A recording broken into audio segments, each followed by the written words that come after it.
بسم اللہ الرحمن الرحیم۔ خبروں کے بلیٹن کے ساتھ طاہر شمیم حاضر خدمت، سلام قبول کیجیے۔ پہلے سماعت فرمائیے خاص خبروں کا خلاصہ۔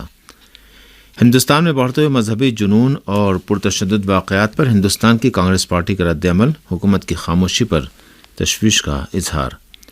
پاکستان میں سیاسی کشمکش، پنجاب میں حکومت کی تبدیلی، نئے وزیر اعلیٰ حمزہ شریف اتوار کی رات حلف اٹھائیں گے۔ قبلہ اول مسجد الاقصی پر صہیونیوں کے حملوں کا سلسلہ جاری، اتوار کے حملے میں کم سے کم 17 فلسطینی زخمی۔ اور اب پیش ہیں خبریں تفصیل سے۔ ہندوستان میں کانگریس پارٹی نے ملک گیر تشدد اور بڑھتے ہوئے مذہبی جنون پر حکومت کی خاموشی کو تشویشناک بتایا ہے۔ ہندوستان کے سرکاری خبر رساں ایجنسی NI کے مطابق کانگریس پارٹی میڈیا سیل کے انچارج رندیپ سرجیوالا نے دہلی کے علاقے جہانگیر پوری میں رونما ہونے والے تشدد آمیز واقعات پر سخت تشویش کا اظہار کرتے ہوئے کہا کہ حکومت تشدد کے واقعات پر بے حسی کا مظاہرہ کر رہی ہے۔ انہوں نے کہا کہ دہلی سمیت پورے ملک میں تشدد آمیز واقعات تو تشویشناک ہیں ہی، لیکن ان واقعات پر حکومت کی بے حسی اور خاموشی بھی تشویشناک ہے۔ کانگریس پارٹی کے میڈیا سیل کے انچارج رندیپ سرجیوالا نے کہا کہ حکومت بے حس اور خاموش ہے تو اب عوام کو خود ہوشیاری سے کام لینا ہوگا۔ انہوں نے کہا کہ اب دہلی کے لوگوں کو خود اپنی فکر کرنی چاہیے۔ ان کا کہنا تھا کہ اب عوام خود کو بھی اور دہلی کو بھی محفوظ اور متحد رکھنے کی فکر کریں اور آپسی ہم آہنگی برقرار رکھیں۔ کانگریس میڈیا سیل کے انچارج رندیپ سرجیوالا نے حکومت اور حکمراں جماعت پر سخت تنقید کرتے ہوئے کہا کہ حکومت کو معلوم ہونا چاہیے کہ تشدد، مذہبی جنون اور فسادات سے ہندوستان کمزور ہوگا۔ پاکستان میں جاری سیاسی کشمکش کے دوران پنجاب کے نومنتخب وزیر اعلیٰ آج اپنے عہدے کا حلف اٹھائیں گے، تاہم یہ واضح نہیں کہ انہیں کون حلف دلائے گا۔ میڈیا رپورٹوں میں بتایا گیا ہے کہ موجودہ گورنر عمر سرفراز چیمہ نے، جن کا تعلق سابق حکمراں جماعت PTI سے ہے، نئے وزیر اعلیٰ حمزہ شہباز شریف سے حلف لینے کا تاحال فیصلہ نہیں کیا ہے۔ حمزہ شہباز ہفتے کے روز پنجاب اسمبلی کے ہنگامہ خیز اجلاس کے دوران 197 ووٹ لے کر صوبے کے نئے وزیر اعلیٰ منتخب ہوئے تھے۔ کہا جا رہا ہے کہ گورنر کی جانب سے حلف لینے سے گریز کے بعد صدر Pakistan chief justice Lahore high court کو حلف لینے کا حکم دے سکتے ہیں۔ واضح ہے کہ سابق وزیر اعظم عمران خان کے اقتدار سے بے دخلی کے بعد پاکستان سیاسی تبدیلیوں کے عمل سے گزر رہا ہے اور انتخابی اور انتظامی عہدیدار تبدیل کیے جا رہے ہیں۔ دوسری جانب سابق وزیر اعظم عمران خان، جو اپنی حکومت کے سقوط کو امریکی سازش قرار دیتے رہے ہیں، وزیر اعظم شہباز شریف کی حکومت کے خلاف سڑکوں پر اتر آئے ہیں اور ہفتے کی شب کراچی میں دوسرا پاور شو کیا ہے۔ کراچی میں عوامی جلسے سے خطاب کرتے ہوئے عمران خان نے ایک بار پھر کہا کہ ان کی حکومت امریکی سازش کے تحت ختم کی گئی ہے۔ انہوں نے جنگوں میں امریکہ کا ساتھ دینے سے انکار اور روس کے ساتھ تعلقات بڑھانے پر اصرار کو امریکیوں کی ناراضگی کی وجہ قرار دیتے ہوئے کہا کہ پاکستانی قوم امریکہ کی غلامی نہیں کرے گی۔ ادھر ذرائع کا کہنا ہے کہ وفاقی حکومت نے گورنر پنجاب کو ہٹانے کی سمری صدر کو بھیج دی ہے۔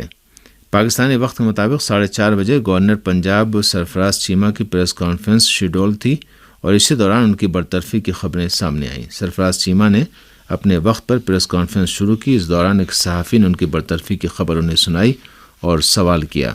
سرفراز چیمہ نے جواب دیا کہ وزیر اعظم مجھے عہدے سے اس طرح نہیں ہٹا سکتے، وہ سمری صدر مملکت کو ارسال کر سکتے ہیں۔ جب تک صدر مملکت چاہیں گے میں گورنر ہاؤس میں موجود رہوں گا۔ مجھے ڈی نوٹیفائی کرنے کا اختیار صدر مملکت کے پاس ہے، وزیر اعظم کے پاس نہیں۔ سینکڑوں اسرائیلی فوجیوں اور غیر قانونی آبادکاروں نے مسجد الاقصی پر حملہ کر کے کم سے کم 17 فلسطینیوں کو زخمی کر دیا ہے۔ بیت المقدس میں جاری کشیدگی کے درمیان سینکڑوں صہیونی فوجیوں اور غیر قانونی آبادکاروں نے مسجد الاقصی کے صحن میں گھس کے فلسطینیوں کو وہاں سے باہر نکالنے کی کوشش کی۔ عینی شاہدین کے مطابق غیر قانونی صہیونی آبادکاروں کے گروہ نے مسجد الاقصی کی بے حرمتی کرتے ہوئے اس مقدس مقام پر ناچ گانا بھی کیا، جس پر وہاں موجود فلسطینیوں نے شدید برہمی کا اظہار کیا۔ بعد ازاں فلسطینیوں نے غیر قانونی صہیونی آبادکاروں کو مسجد الاقصی لانے والی بس پر پتھراؤ کیا، جس کے نتیجے میں 5 صہیونی زخمی ہو گئے۔ ایک اور اطلاع کے مطابق مسجد الاقصی کے احاطے میں اسرائیلی فوجیوں کے ساتھ ہونے والی تازہ جھڑپوں میں کم سے کم 17 فلسطینی زخمی ہو گئے ہیں۔ فلسطین کی استقامتی تحریک اسلامی جہاد نے مسجد الاقصی پر دوبارہ حملے کی مذمت کرتے ہوئے کہا کہ اس اقدام سے غاصب صہیونیوں کے ناپاک عزائم پوری طرح واضح ہو گئے ہیں۔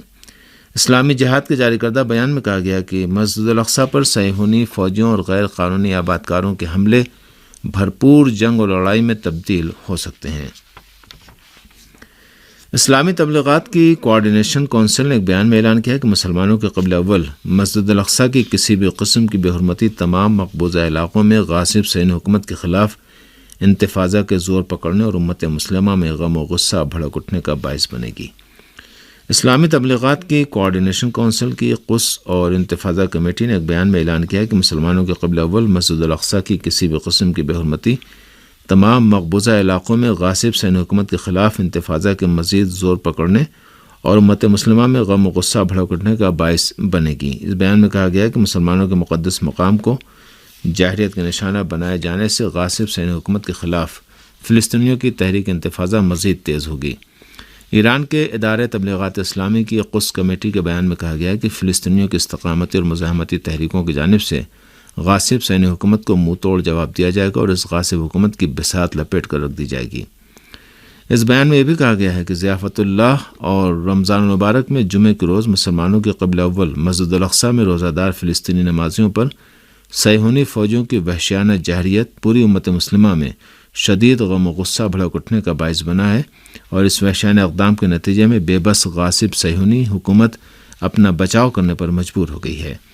بیان میں کہا گیا کہ غاصب صہیونی حکومت کا یہ شیطانی اقدام صفحہ ہستی سے اس سرطانی پھوڑے کے مٹ جانے کا سنگ میل ثابت ہوگا اور غاصب صہیونی حکومت کی الٹی گنتی شروع ہو گئی ہے جو اپنے زوال سے بہت تیزی سے قریب ہوتی جا رہی ہے۔ ایران کے ادارے تبلیغات اسلامی کی قدس اور انتفاضہ کمیٹی نے اس بیان میں کہا ہے کہ آج فلسطینیوں کی نئی نسل اور غیرت مند فلسطینی نوجوانوں کی نئی دلانہ انتفاضہ نے پوری دنیا پر اس بات کو واضح کر دیا کہ فلسطینیوں کی تحریک مزاحمت ماضی کے مقابلے میں کہیں زیادہ طاقتور اور پختہ عزم و ارادے کے ساتھ میدان عمل میں ڈٹی ہوئی ہے، جس نے صہیونی حکومت کی طاقت کا بھرم توڑ کر رکھ دیا اور اس کے سارے عزائم خاک میں ملا دیے ہیں۔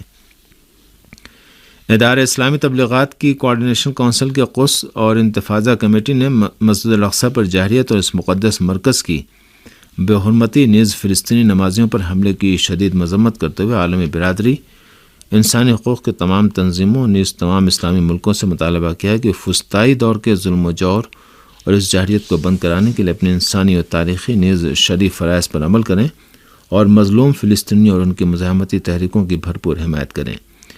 واضح ہے کہ جمعہ 15 اپریل سن 2022 کو علیہ صبح مسجد الاقصیٰ میں اعتکاف کر رہے مسلمانوں پر صہیونی فوجوں نے حملہ کر دیا، جس کے دوران 158 فلسطینی زخمی ہوئے اور 400 دیگر کو گرفتار کر لیا گیا۔